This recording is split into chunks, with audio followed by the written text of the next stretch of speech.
Le monde numérique est associé, pour ainsi dire, à un certain imaginaire qui est un peu lié à la science-fiction.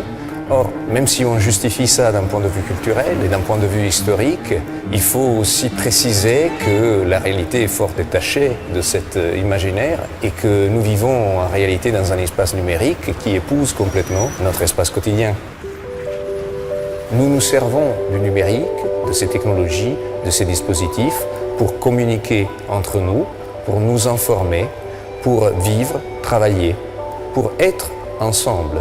Le monde numérique est notre coexistence assistée par les ordinateurs et par les technologies de l'information et de la communication.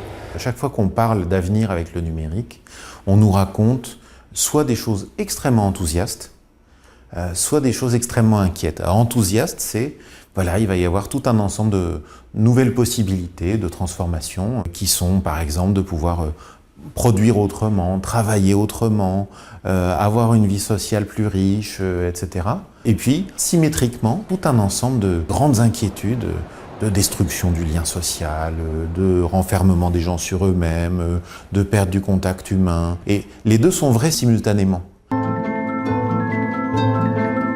Les scientifiques produisent des connaissances nouvelles qui deviennent dans un certain nombre de cas des innovations, et parmi ces innovations, certaines peuvent donner lieu à des progrès. Donc une des questions qui se pose, c'est de savoir transformer ces résultats positifs des recherches en progrès pour notre société. Que maintenant tout le monde ait une formation en informatique comme quelque chose qui est évident, comme on sait lire, écrire, compter et manipuler un certain nombre de connaissances. L'informatique doit faire partie des connaissances de base de tout un chacun, et ça c'est quelque chose qui est important.